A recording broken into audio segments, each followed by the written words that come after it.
कलंदर्स ने बैट के साथ अपने पांव पे खुद ही बल्ला मार लिया, इसलिए कि अजीब और गरीब ऊट पटांग बैटिंग दिखने में आई। पिच जो थी बहुत ही साजगार थी बैटिंग के लिए। जल्मी ने टॉस जीता, पहले खिलाया, एक विकेट गिरी, दो गिरी और उसके बाद ब्रेकें ही नहीं लगी। और एक से बढ़ के एक, इसको कहेंगे सॉफ्ट डिसमिसल। क्योंकि जब देखिए फखर जमान के जाने से, आउट होने से, और उन्होंने भी अगले बॉल को कट मारने की कोशिश की और बोल्ड आउट हो गए।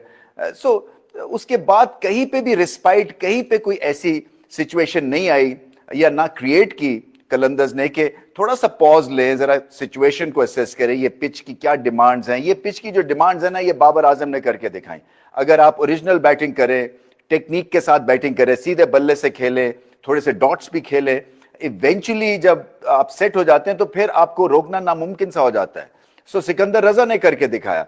उन्होंने फास्ट बॉलिंग के अगेंस्ट, क्योंकि उनकी बैटिंग थोड़ी सी नरम गरम चलती है, उन्होंने वो एक फेज जो है इंटेलिजेंटली गुजारा और उसके बाद जब स्पिनर्स आए उनकी फ्लो आ गई और उन्होंने 50 कर दिया। सो इससे पता यही चलता है कि अगर थोड़ी सी अकलमंदी के साथ बैटिंग की जाती तो यहां पे रन्स थे।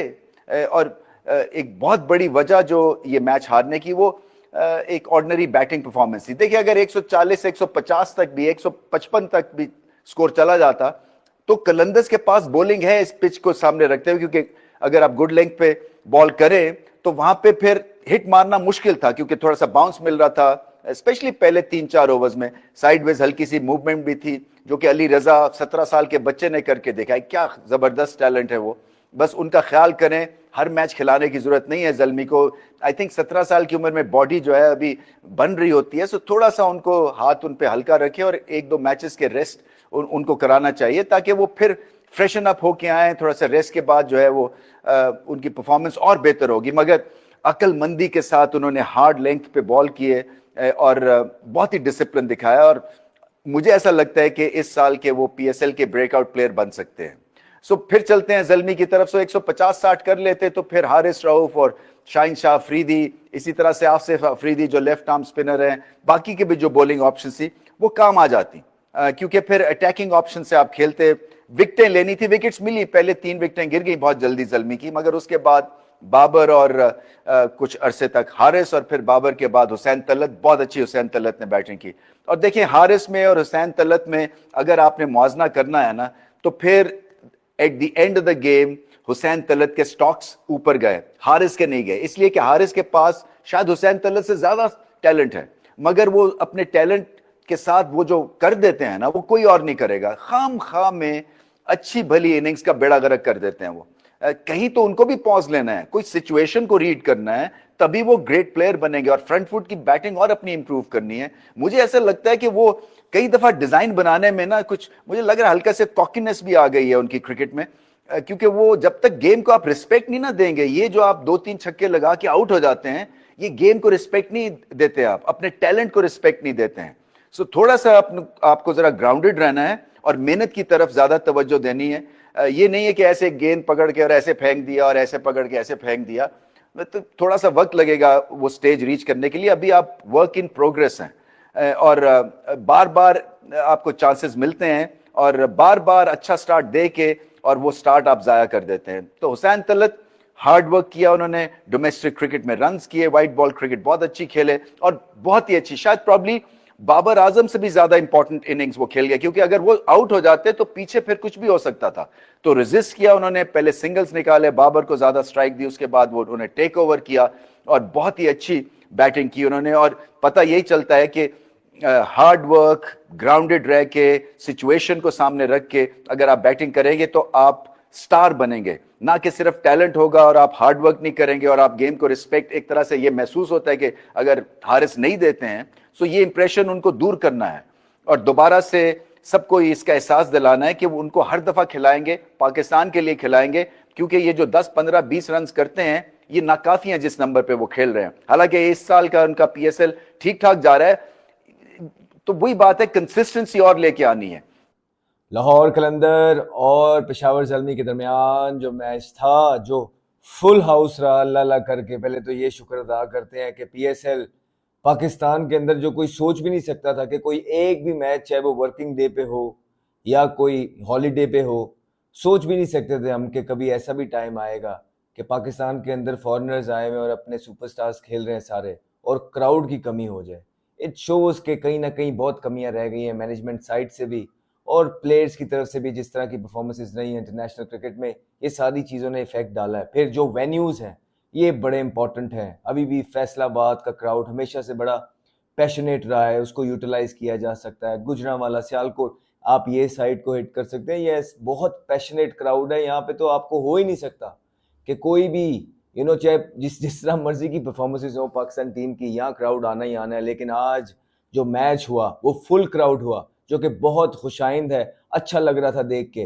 और उसके बाद जो लाहौर कलंदर आज बारी करने आए हैं, बिल्कुल कलनरी स्टाइल उन्होंने जो है ना आजमाया है। कुछ पता नहीं है कि क्या किया है। पहले 6 ओवरों के अंदर 5 आउट हो गए, तो एक के बाद एक आता जा रहा है और वो कह रहे हैं नहीं तू सब्र कर, मैं भी आ रहा।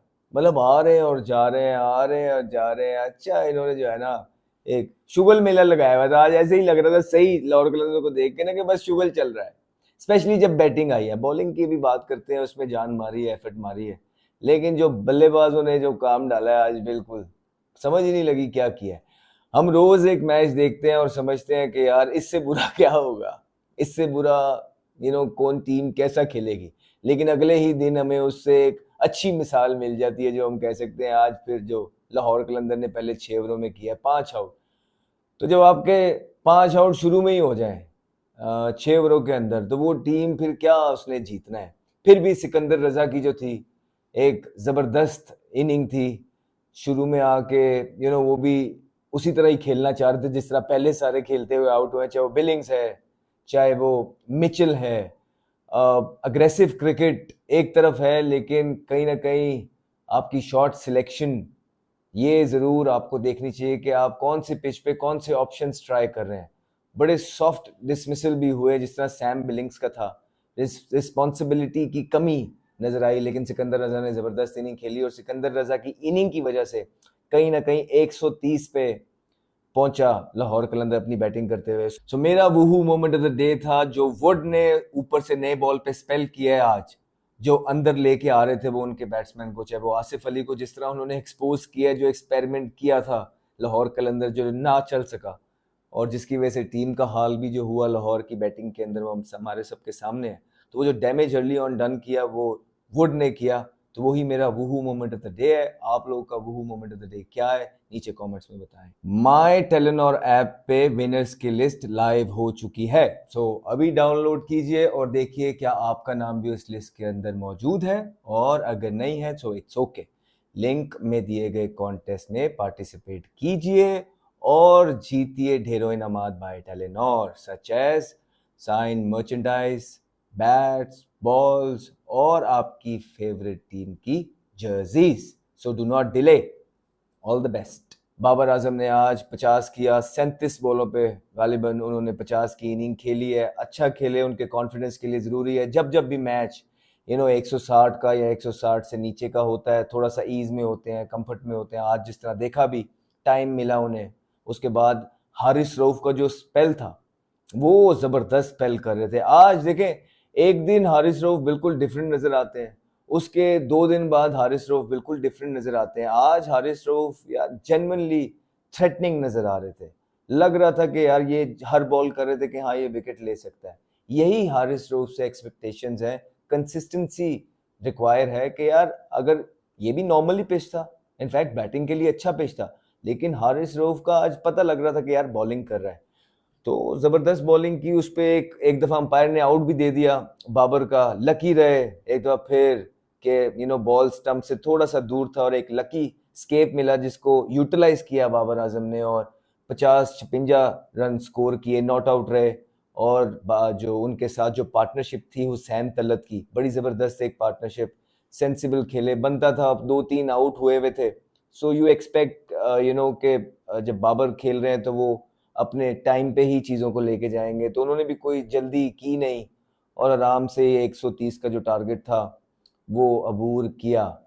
अब इससे ये है कि होप्स अलाइव हो गई हैं। टूर्नामेंट जो है वो प्रिडिक्टेबल होने से बच गया है, विच इज़ रियली इंपॉर्टेंट, क्योंकि वो टूर्नामेंट में जान ख़त्म हो जाती है जब टूर्नामेंट प्रिडिक्टेबल हो जाता है और कोई दो टीमें इस तरह की होती हैं जो बिल्कुल हारी जा रही होती हैं, जिस तरह मुल्तान सुल्तान के लिए ये आगे के जो रास्ते हैं प्लेऑफ्स के वो बहुत मुश्किल होते हुए नजर आ रहे हैं, बहुत नैरो मार्जिन्स रह गए हैं। अगर एक भी गलती आने वाले जो उनके 4 से 5 मैचेस पड़े हैं उन्होंने की तो बिल्कुल ही चांसेस खत्म हो जाएंगे। इसी तरह अगर आज का मैच पेशावर ज़ालमी हार जाता तो पेशावर ज़ालमी के भी जो जो चांसेस हैं वो बड़े स्लिम हो जाते।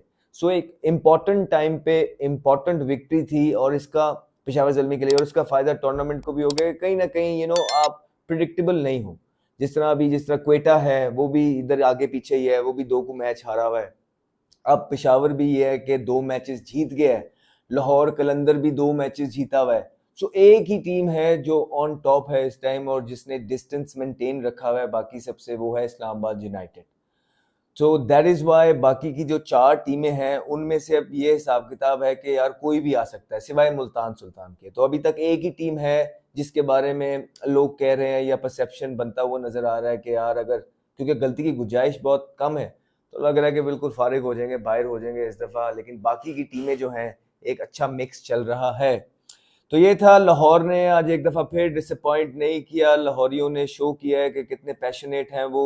क्रिकेट जैसी भी हो रही हो, अच्छी क्रिकेट हो रही हो, बुरी क्रिकेट हो रही हो, प्लेयर्स बाहर से आए हुए हैं नहीं आए हुए, 8 ईयर्स के प्लेयर्स हैं नहीं हैं, जैसी भी क्रिकेट है अपनों की भी और परायों की भी, उन्होंने शो किया कि लाहौरी कितने पैशनेट हैं। वो हमेशा से सपोर्ट देते हैं, सपोर्ट रखते हैं। एक फन का समा हमेशा लाहौरियों के लिए रहा है। जब भी क्रिकेट मैच की बात आती है वो बहुत इंजॉय करते हैं इस तरह के इस तरह के फेस्टिव ओकेजन्स को। हमेशा से वो बहुत ज़्यादा, जब भी इस तरह के कोई ओकेजन्स होते हैं उसको बड़ी सपोर्ट मिलती है लाहौरियों की तरफ से। और आज एक दफ़ा फिर फुल क्राउड रहा और फुल क्राउड ने आई एम श्योर एंजॉय भी किया होगा आज का मैच।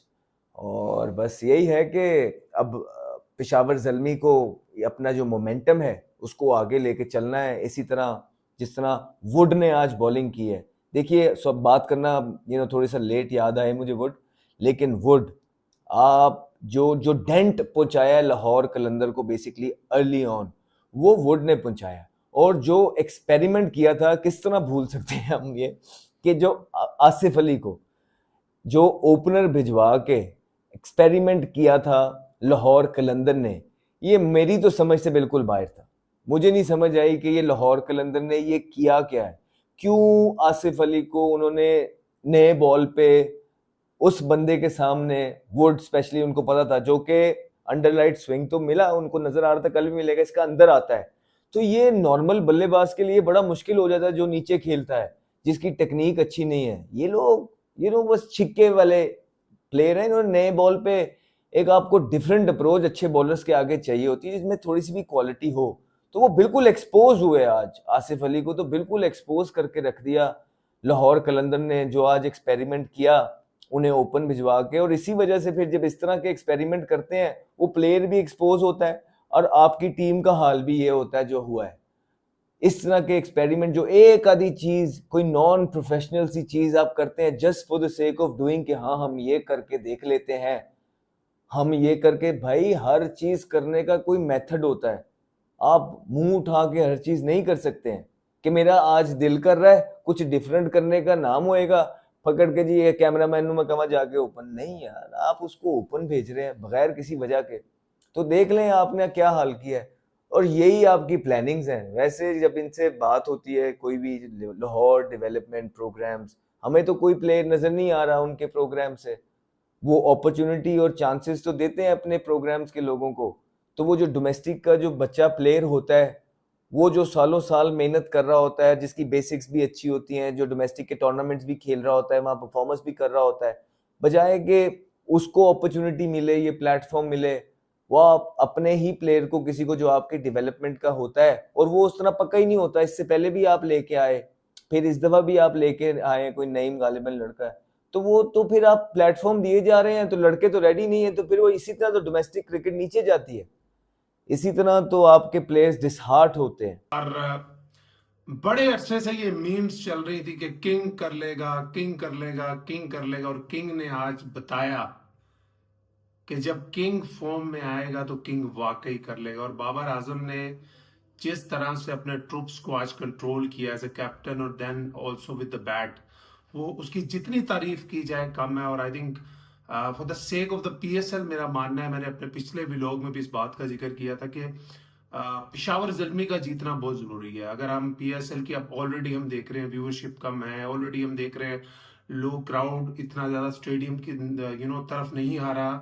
तो इस सब सिचुएशन को माइंड में रखते हुए मैंने एक बात की थी यार, पिशावर ज़ल्मी का जीतना बहुत जरूरी है। बिकॉज पिशावर ज़ल्मी हमेशा से, not this year, Peshawar Zalmi हमेशा से एक वो फ्रेंचाइज रही है जिसने हमेशा, पहले शाहिद अफरीदी होते थे, डैरन सेमी होते थे, हमेशा पेशावर ज़ल्मी में एज अ फ्रेंचाइज और एज अ प्लेयर इस तरह के लोग रहे हैं जो कि क्राउड पुलिंग करना जानते हैं। और वो ये पाकिस्तान की ओवरऑल, अगर आप देखें ना, कराची की सपोर्ट देखें तो आपको कराची में नजर आएगी, लाहौर कलंदर्स के सपोर्टर आपको लाहौर में नजर आएंगे, मुल्तान सुल्तान को आप देखते होंगे कि मुल्तान वाले लोग सपोर्ट करते होंगे। पिशावर ज़ल्मी एक ऐसी टीम है जिसको मैंने ओवर द लास्ट 10 ईयर्स देखा है कि सिर्फ पिशावर के लोग नहीं, पिंडी के लोग, मुल्तान के लोग, इस्लामाबाद के लोग, ओवरऑल पूरे पाकिस्तान में अगर मैं कहूं कि कोई एक फ्रेंचाइज है जिसकी सबसे ज्यादा लोग मोहब्बत करते हैं वो पेशावर ज़ल्मी है। तो इस पॉइंट ऑफ व्यू को मैंने, और अभी तक हमने जितने पीएसएल में इस तरह के मैचेस देखे हैं जिसमें ग्राउंड 70 to 80% फिल हुए हैं, स्पेशली इन रावलपिंडी, वो भी हमने पेशावर ज़ल्मी के मैचेस में ही देखे हैं। ऑब्वियसली उसकी 2-3 रीजन है। Peshawar Zalmi as a franchise, इनकी एक हिस्ट्री इस तरह की है कि इनके फॉलोअर्स, जो इनके फैंस हैं, वो इनके साथ हमेशा अटैच रहते हैं। और दूसरी ओवरऑल सबसे बड़ी जो रीजन है वो बाबर आजम है। बाबर आजम क्राउड पुलर है। बाबर आजम एक उस तरह की सेलिब्रिटी है पाकिस्तान में कि जिनको लोग देखना चाहते हैं। बाबर आजम को लोग बहुत क्रिटिसाइज भी करते हैं सोशल मीडिया पे, मगर बाबर आजम, मेरा हमेशा से मानना है कि बाबर आजम इस मुल्क के सबसे बड़े सेलिब्रिटी हैं, इस मुल्क के सबसे बड़े सुपरस्टार हैं, इंक्लूडिंग एवरीवन। आप क्रिकेटर्स को डालें, फुटबॉलर्स को डालें, सिंगर्स को डालें, एक्टर्स को डालें, बाबर आजम से बड़ा क्राउड पुलर, बाबर आजम से ज्यादा फैन फॉलोइंग वाला स्टार इस वक्त इस कंट्री में नहीं है। मैच की बात कर ले तो आई थिंक लाहौर कलंदर ने पहले बैटिंग की, और इस चीज पे मैं बहुत अरसे से एम्फसाइज कर रहा हूँ और बहुत अरसे से जोर दे रहा हूँ कि लाहौर कलंदर नो डाउट 2 दफा चैंपियन बनी है। मैंने पहले भी 2 सालों में जिक्र किया था कि Rashid Khan made a lot of difference to their team. Because जब राशिद खान जैसा बॉलर आपकी टीम में होता है ना, तो जो आपके दूसरे 2-3 बॉलर है वो और ज्यादा अच्छे लगने लग जाते हैं। Because Rashid Khan put so much pressure on the opposition के एडवांटेज उसका दूसरे बॉलर उठाते हैं। और दूसरी सबसे बड़ी वजह जो सब जानते हैं वो फखर जमान है। और मैंने 2 दिन पहले ट्वीट भी की थी एक, जिसकी वजह से लाहौर वालों ने मुझे बहुत बैश भी किया सोशल मीडिया पे। मैंने कहा था कि जिस दिन लाहौर कलंदर फखर जमान की कंट्रीब्यूशंस के बगैर जीतना शुरू कर देगी, मैं लाहौर कलंदर को पाकिस्तान सुपर लीग की एक बड़ी फ्रेंचाइज मान लूंगा। देखे, सबसे ज्यादा इस वक्त पीएसएल इस्लामाबाद ने जीत रखी है, उसके बाद लाहौर कलंदर ने जीत रखी है। अगर मुझे रैंकिंग वाइज रखना पड़े, मैं इस्लामाबाद को रखूं, लाहौर को रखूं, बट लाहौर को मैं नहीं रखता, क्योंकि लाहौर मुझे हमेशा से ऐसा लगता है बहुत हाईली रिलाई करती है फखर जमान पे, पहले राशिद खान पे करती थी। और फखर जमान जब नहीं चलते तो लाहौर की यही टीम जो 2 मैच पहले एक ऐसी टीम लग रही थी कि लोगों को लग रहा था कि यार अगर पूरी पीएसएल में कोई टीम है जो इस्लामाबाद को हरा सकती है, इस्लामाबाद की टक्कर की है, इस्लामाबाद के साथ तगड़ा मुकाबला करेगी, वो लाहौर कलंदर्स है। और 2 मैचों के बाद लाहौर कलंदर लुक्स शैटर्ड, उनका कॉन्फिडेंस लुक्स शैटर्ड, उनका कॉम्बिनेशन शैटर्ड नजर आ रहा है, उनकी बॉडी लैंग्वेज नहीं नजर आ रही, उनकी बैटिंग में कोई डेप्थ नजर नहीं आ रही। एक फखर जमान जब चलते हैं, फिर आप अब्दुल्ला शफीक को भी रन करता देखते हैं, फिर आप कोई ओपनर आ रहा है वो भी रन कर रहा है। और आज इन्होंने एक बड़ा अजीबोगरीब फैसला लिया। जब मैंने टॉस हुआ, मैंने प्लेइंग 11 देखी, आसिफ अली को खिलाया और एज ए ओपनर खिलाया, जबकि आपके पास मोहम्मद इखलाक मौजूद हैं जो कि पाकिस्तान की डोमेस्टिक क्रिकेट के one of the hottest T20 opener हैं, जो कि हाई इन डिमांड है पाकिस्तान की T20 क्रिकेट के सर्किट में। और मैं बड़े दिनों से एम्फसाइज कर रहा था कि यार उसको खिलाओ, उसको खिलाओ। जब आप, आसिफ अली अच्छे प्लेयर है, आप इस चीज को भी, आप अगर तो आसिफ अली रन कर जाते, आप लोग क्रेडिट ले लेते कि आसिफ अली के करियर को रिवाइव कर दिया हमने। आसिफ अली पहले ओपनिंग करते होते थे भाई, वो आज से 12-14 साल पहले करते होते थे।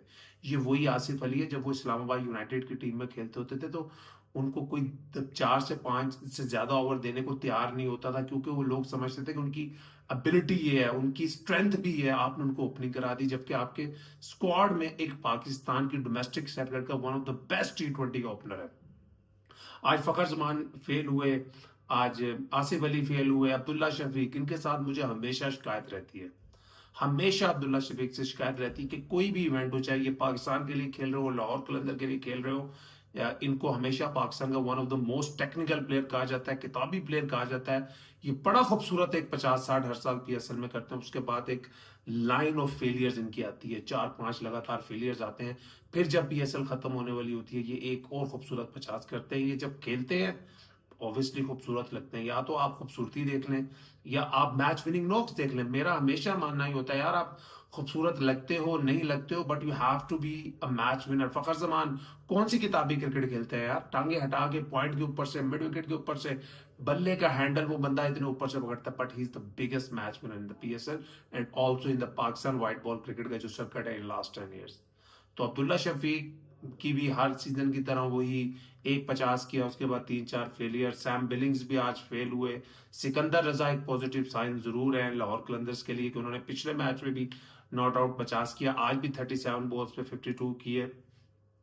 ओवरऑल आई थिंक अगर हम देखते हैं तो it's been a great performance from Peshawar Zalmi. और सबसे बड़ा जो सरप्राइज मेरे लिए था वो अलजारी जोसेफ। अलजारी जोसेफ के बारे में मैंने बोला तो नहीं, मगर जो पिछले 2-4 मैचों में मैंने इनकी बॉलिंग देखी ना, तो मुझे ऐसा लगा यार इनकी जो short of length short of length की बॉलिंग कर रहे हैं, जिस लेंथ पे ये बॉलिंग करें पाकिस्तान की विकेटों पे ये नहीं चलेगी। आज उन्होंने बॉल को थोड़ा आगे भी पिच किया, बॉल उनका सीम भी हुआ। पहले 4 मैचों में अगर देखें तो 10 रन पर ओवर की ज्यादा की इकोनॉमी से इन्होंने रन दिए, इनको विकेटें भी नहीं मिले आज, मगर मैन ऑफ द मैच रहे। 3 विकेटें ली 4 ओवर में 15 रन देके। अली रजा ने बड़ा इकोनॉमिकल स्पेल किया, आरिफ यकूब ने अच्छा कंट्रीब्यूट किया, माइकल ओवर ने अच्छा कंट्रीब्यूट किया। तो आई थिंक हुसैन तलत ने भी, उनको भी एज ए ऑलराउंडर यूज किया, 2 विकेटें ली। फिर आती है पेशावर ज़ल्मी की बैटिंग, और फिर आता है हमारा किंग बाबर आजम।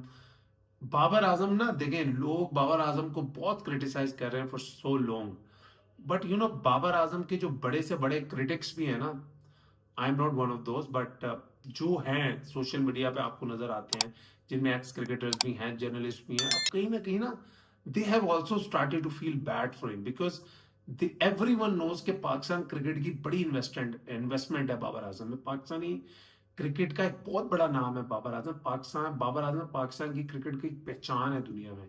आप जितना भी उनको क्रिटिसाइज कर लें, उनकी स्ट्राइक रेट को क्रिटिसाइज कर लें, उनकी फॉर्म को क्रिटिसाइज कर लें, but after the certain period of time आपकी ये दुआ होती है कि यार ये पाकिस्तान का बहुत बड़ा ब्रांड है, you want him to do well. But आज उन्होंने जरूर नॉट आउट 50 किया, but the main important thing is कि जिस तरीके से वो खेले, जो उनकी सिग्नेचर शॉट्स हैं, वो कवर में, वो मिड ऑफ एक्स्ट्रा कवर के दरमियान, पॉइंट पे, फ्लिक पे, सारे शॉट लगे।